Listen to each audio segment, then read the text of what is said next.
कृष्णा।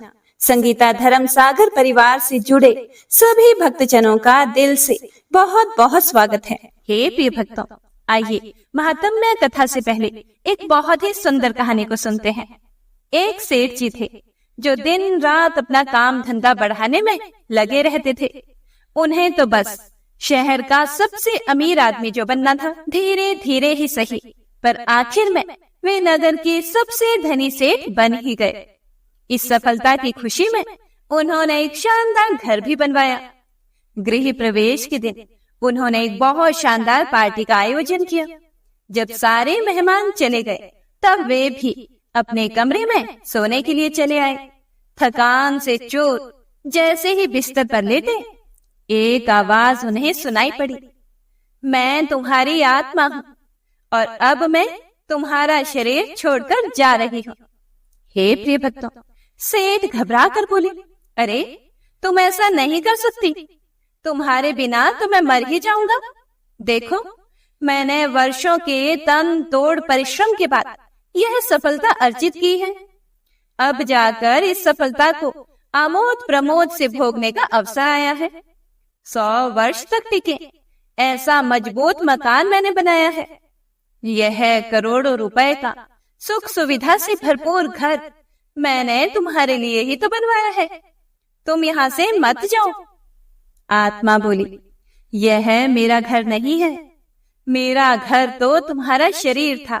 स्वास्थ्य ही उसकी मजबूती थी, किंतु करोड़ों कमाने के चक्कर में तुमने इसके रख रखाव की अवहेलना की है। मौज शौक के कबाड़ तो भरता रहा, पर मजबूत बनाने पर किंचित भी ध्यान नहीं दिया। तुम्हारी गैर जिम्मेदारी ने इस अमूल्य तन का नाश ही कर डाला है। आत्मा ने स्पष्ट करते हुए कहा, अब इसे ब्लड प्रेशर, डायबिटीज, थायराइड, मोटापा, कमर दर्द जैसी बीमारियों ने घेर लिया है।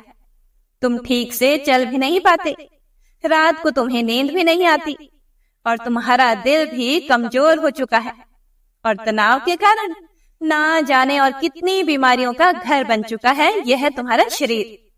अब तुम ही बताओ, क्या तुम किसी ऐसे जर्जरित घर में रहना चाहोगे जिसके चारों ओर कमजोर व असुरक्षित दीवारें हो, जिसका ढांचा चरमरा गया हो, फर्नीचर को दीमक खा रही हो और प्लास्टर और रंग रोगन उड़ चुका हो, ढंग से सफाई तक नहीं होती हो, यहाँ वहां गंदगी पड़ी रहती हो, जिसकी छत टपक रही हो, जिसके खिड़की दरवाजे टूटे हो? क्या रहना चाहोगे ऐसे घर में? नहीं रहना चाहोगे ना? इसीलिए मैं भी ऐसे आवास में नहीं रह सकती। हे प्रिय भक्तों, तब सेठ पश्चाताप मिश्रित भय से कांप उठे। अब तो आत्मा को रोकने का ना तो सामर्थ्य और ना ही साहस सेठ में बचा था। एक गहरी निश्वास छोड़ते हुए आत्मा सेठ जी के शरीर से निकल पड़ी। सेठ का पार्थिव बंगला पड़ा रहा। हे प्रिय भक्तों, यह कहानी आज अधिकांश लोगों की हकीकत है। सफलता अवश्य हासिल कीजिए, किंतु स्वास्थ्य की बलि देकर नहीं, अन्यथा सेठ की तरह मंजिल पा लेने के बाद भी अपनी सफलता का लुत्फ उठाने से वंचित रह जाएंगे। जय श्री हरि विष्णु, हरे कृष्णा। तो आइए अब आज की महात्म्य कथा का रसपान करते हैं। श्री महादेव जी कहते हैं, हे पार्वती, अब मैं गीता के 16वें अध्याय का महात्म्य बताऊंगा। सुनो, गुजरात में सौराष्ट्र नामक एक नगर है। वहां खड़गबाहु नाम के राजा राज्य करते थे, जो इंद्र के समान प्रतापी थे। उनका एक हाथी था जो सदा मद से उन्मत्त रहता था। उस हाथी का नाम अरिमर्दन था। एक दिन रात में वह सांकलों और लोहे के खंभों को तोड़कर बाहर निकला। महावत उसको दोनों ओर अंकुश लेकर डरा रहे थे, किंतु क्रोधवश उन सब की अवहेलना करके उसने अपने रहने के स्थान हथीसार को गिरा दिया। उस पर चारों ओर से भालों की मार पड़ रही थी, फिर भी महावत ही डरे हुए थे। हाथी को तनिक भी भय नहीं होता था। हे देवी पार्वती, इस कौतूहलपूर्ण घटना को सुनकर राजा स्वयं हाथी को मनाने की कला में निपुण राजकुमारों के साथ वहां आए। आकर उन्होंने उस बलवान हाथी को देखा।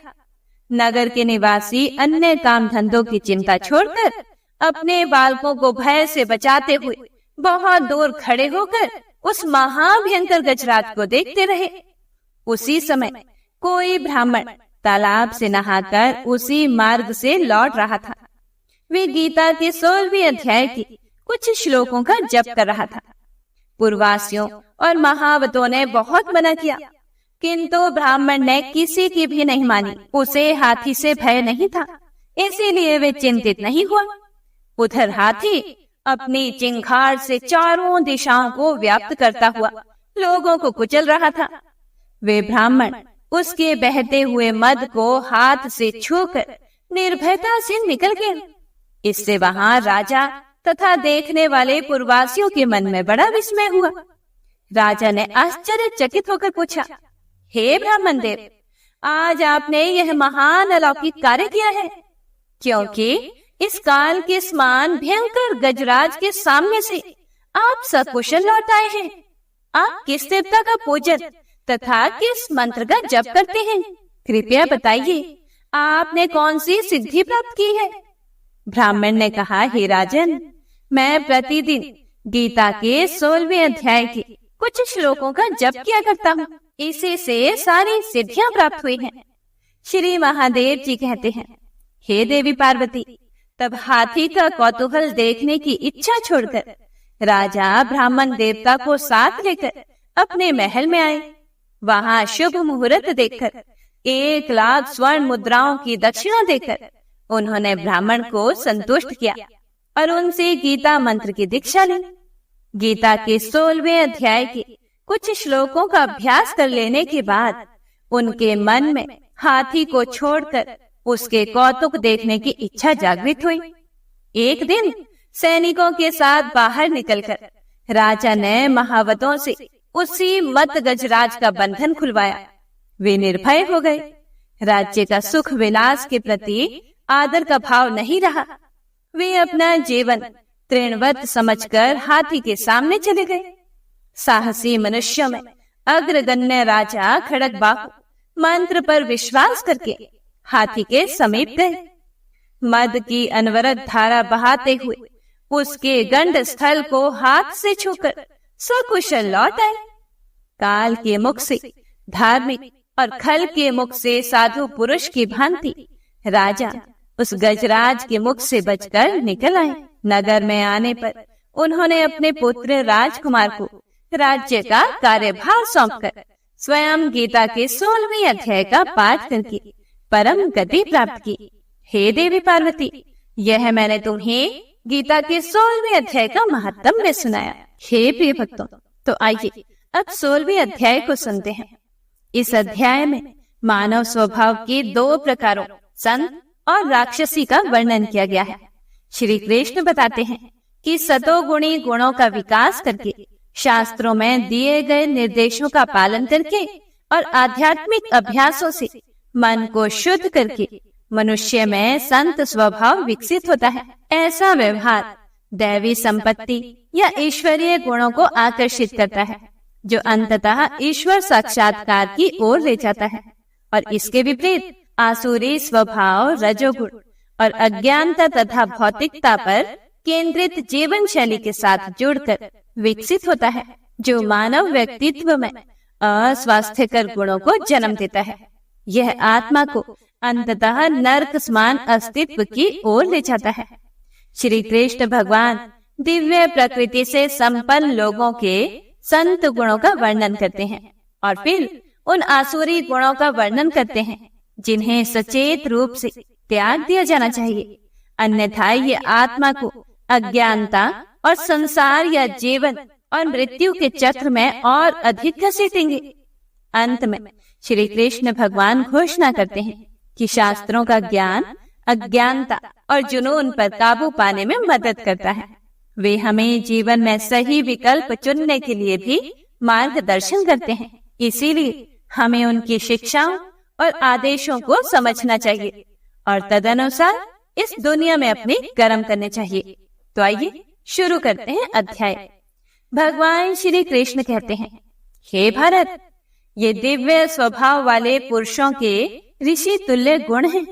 निर्भयता, मन की पवित्रता, ज्ञान में दृढ़ता, दान, इंद्रिय संयम, त्याग, शास्त्रों का स्वाध्याय, तप और सरलता, अहिंसा, सत्य, क्रोध का अभाव, त्याग, शांति, दोष निरोध, सभी जीवों पर दया, लोभ का अभाव, नम्रता, लज्जा और चंचलता का अभाव, शक्ति, क्षमा, धैर्य, शौच, किसी के प्रति वैर न करना और अभिमान का अभाव, ये दिव्य स्वभाव वाले पुरुषों के ऋषि तुल्य गुण हैं। हे पार्थ, आसुरी स्वभाव वाले लोगों के गुण सुनो। पाखंड, अहंकार, दंभ, क्रोध, कठोरता और अज्ञान। दैवी गुण मोक्ष की ओर ले जाते हैं, जबकि आसुरी गुण निरंतर बंधन की नियति का कारण होते हैं। हे अर्जुन, शोक मत करो, क्योंकि तुम ऋषियों के गुणों के साथ पैदा हुए हो। इस संसार में दो प्रकार के प्राणी हैं, दैवी गुण वाले और आसुरी गुण वाले। हे अर्जुन, मैंने दैवी गुणों का विस्तार पूर्वक वर्णन किया है। अब तुम मुझसे आसुरी गुण के विषय में सुनो। हे अर्जुन, आसुरी प्रकृति वाले लोग यह नहीं समझ पाते कि कौन से कर्म उचित हैं और कौन से कर्म अनुचित हैं। इसीलिए उनमें ना तो पवित्रता होती है और ना अच्छा आचरण और ना ही सत्य। वे कहते हैं कि यह दुनिया परम सत्य से रहित है, इसमें कोई आधार नहीं है और इसमें कोई ईश्वर नहीं है, अर्थात जिसने इसे बनाया है या नियंत्रित कर रहा है।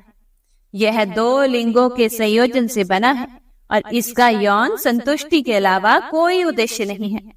ऐसे विचारों को दृढ़ता पूर्वक पकड़े रहने से ये भ्रमित आत्माएं अल्प बुद्धि और क्रूर कार्यों के साथ संसार के शत्रु बनकर उसके विनाश की धमकी देने लगती हैं। अतृप्त काम वासना को आश्रय देते हुए पाखंड, दंभ और अहंकार से भरे हुए आसुरी लोग अपने मिथ्या सिद्धांतों से चिपके रहते हैं।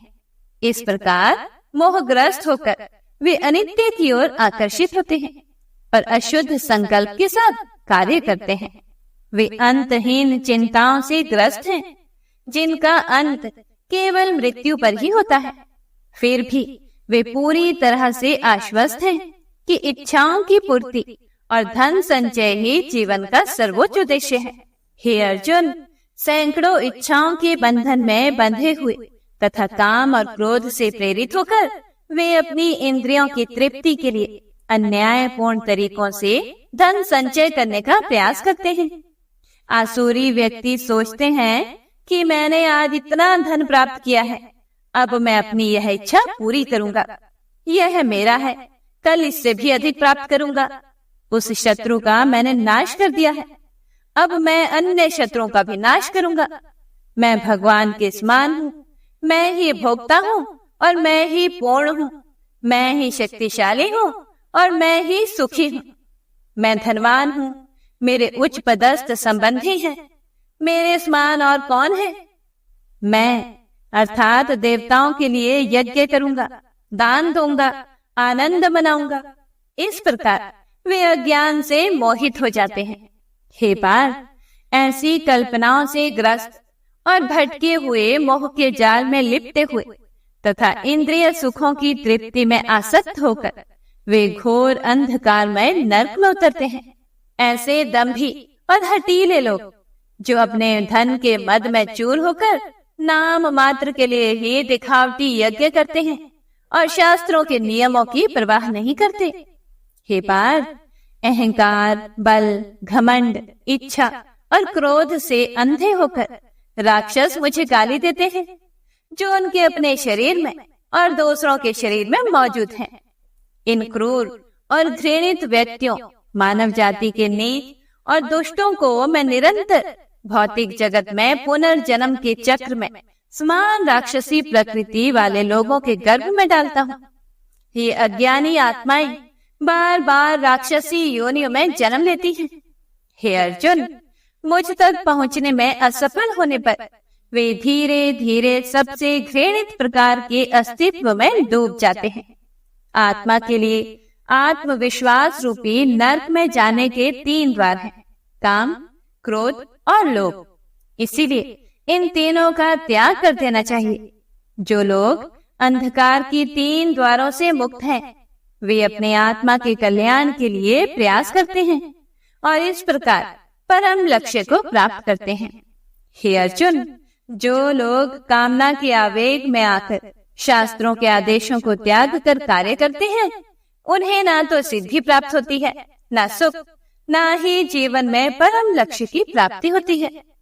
इसीलिए क्या करना चाहिए और क्या नहीं करना चाहिए, इसका निर्णय करने के लिए शास्त्रों को अपना आधार बनाओ। शास्त्रों के आदेशों और शिक्षाओं को समझो और फिर उसी के अनुसार इस संसार में अपने कर्म करो। ओम नमो भगवते वासुदेवाय नमः। हरे कृष्णा। तो हे प्रिय भक्तों, आज की यह कथा यहीं पर समाप्त होती है। इससे आगे का वृतांत आप अगले अध्याय में सुनेंगे। तो मिलते हैं अगली कथा के साथ। तब तक के लिए हरे कृष्णा।